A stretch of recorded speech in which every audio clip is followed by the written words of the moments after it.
Assalamualaikum warahmatullahi wabarakatuh. Allahumma sholli ala sayyidina Muhammad wa ala ali sayyidina Muhammad. Allahumma sholli wa sallim wa ala alihi washabbi. Semoga Buya dan Umi diberi umur panjang dalam ketaatan dan selalu dalam keadaan sehat walafiat. Amin. Punten, ada yang bertanya kepada kami Buya dan Umi, bagaimana ke depannya anak-anak yang nyantri di Al-Bahjah jika sudah lulus nanti?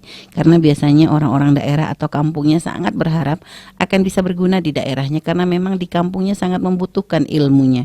Mohon penjelasannya Buya Umi. Dan ada sahabat kami yang bercerita kalau anaknya diinginkan oleh ustadz setempatnya untuk mengajar karena kebetulan anak tersebut punya potensi dan penghafal Quran. Baik, jadi kalau di Al-Bahjah akan kami arahkan kepada sesuatu yang bermanfaat dan nanti ada prioritas.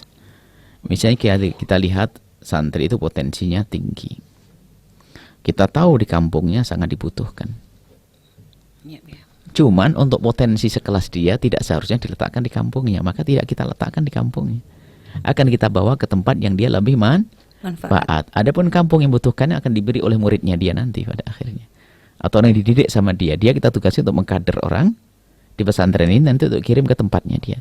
Jangan sampai anak punya potensi besar seperti dia, hanya ngerjakan urusan-urusan yang kurang manfaatnya adalah lebih kecil lagi daripada potensi di. Jadi kita ingin maksimalkan. Dia seperti itu. Dia udah tahu kalau bicara tentang butuh, siapa yang nggak memerlukan ustadz? Orang di pelosok gunung sana tetap butuhkan ustadz. Dimanapun memerlukan ustadz. Tapi jangan sampai seorang yang punya potensi besar, ya kan? Potensi besar, tak tahunya hanya dikembalikan ke tempat yang kecil. Maka sebetulnya kita telah membadzirkan ilmunya.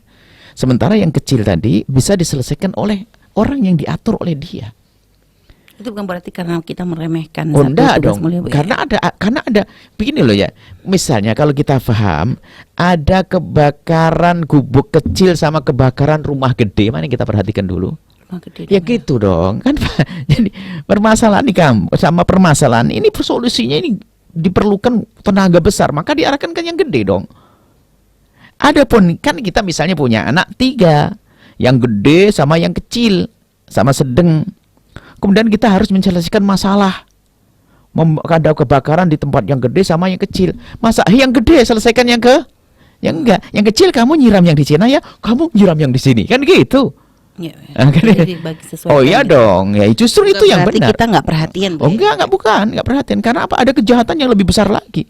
Bahkan mungkin di kampung itu aman-aman saja. Iya kurang. Siapa yang nggak merasa kurang ilmu hari ini? Hanya orang sombong saja kok. Nah, seperti itu. Jadi masa depan anak-anak kami akan kita arahkan. Bahkan mungkin tidak harus pulang kampung halamannya. Tapi kita tukar nanti. Yang di kampung halamannya orang lain. Ya, kadang ada orang tua yang kadang buru-buru Bu ya, karena ngerasa anaknya sudah hafal Quran dan merasa di kampungnya ada kebutuhan.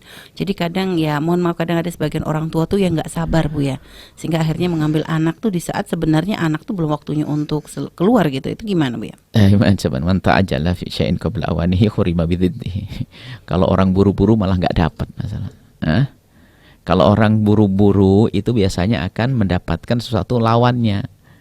Ini memang ada, baru ngafal Quran saja sudah diambil. Begitu, Bu ya? Padahal para asatidz sudah membincangkan ini anak punya potensi, ngafalnya cepat dan fahamnya cepat. Kalau dididik, insya Allah dia bisa menjadi orang hebat. Cuman orang tuanya memang orang yang pandangannya sempit, memang tidak punya pengalaman. Artinya waktu menyekolahkan anak, mondokkan anaknya belum pasrah.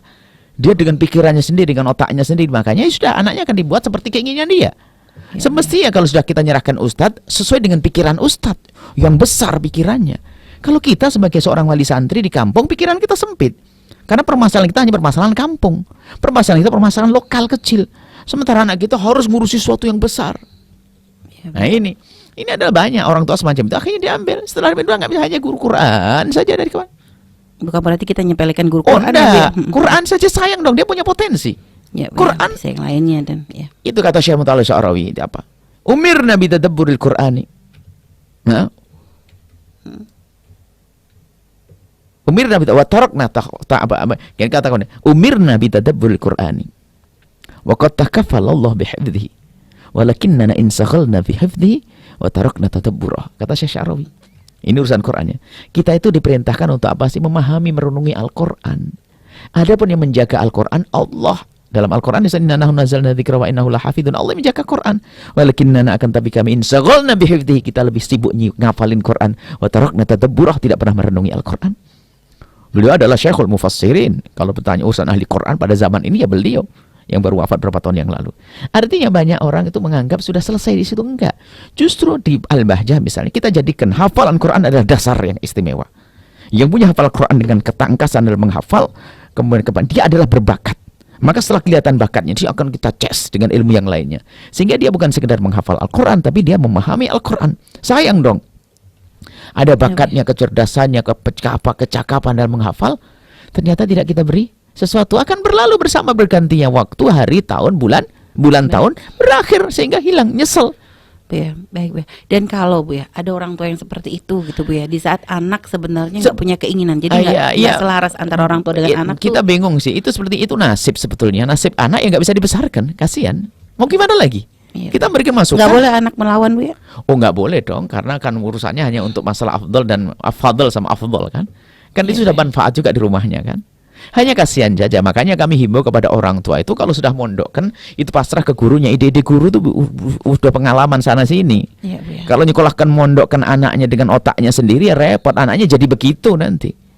Sesuai dengan pikiran seorang ayah dan ibu. Sementara seorang guru punya harapan. Seorang guru itu kan sudah naik tangga berikutnya, tangga jadi kelihatan lebih luas. Jadi anaknya Anda ini akan diletakkan di mana yang manfaatnya lebih besar. Hendaknya pasrah begitu. Iya, subhanallah ya. Berarti memang penting banget bagi orang tua itu sebenarnya untuk pasrah dan untuk ya bisa sambung dengan berapa kali juga sering kejadian para asatidz membincangkan seorang anak yang berbakat. Tiba-tiba hari raya diambil anaknya. Sampai hari ini orangnya bingung memondokkan lagi anaknya di sini. Lah kan? Karena dia mengatur memondokkan anaknya tidak menyerahkan. Dia ngatur dari luar. Ya, ini bahaya, sudah nggak bisa. Baik, subhanallah. Makanya kita ingin mengalihkan cara pendidikan dulu. Kalau mondok di Al-Bahjah begitu caranya aturan. Ada kepatuhan. Ada kepatuhan. Kalau tidak ambil saja. Karena apa? Percuma kalau kita mendidik anak yang orang tuanya nggak patuh dan anaknya tidak patuh. Susah Bu ya. Karena waktu memondokkan di sini harus punya keyakinan bahasanya di sini akan diarahkan kemana. Baik Bu ya. Baik, terima kasih Bu ya atas jawabannya Bu ya. Dan tadi kepada yang bertanya ya, semoga bisa memahami dan semoga yang sudah menitipkan anaknya di Al-Bahjah ya bisa mungkin menjalin hubungan baik, komunikasi yang baik dengan guru-guru yang ada di sini sehingga nanti untuk masa depan anak bisa dimusyawarahkan bersama dengan cara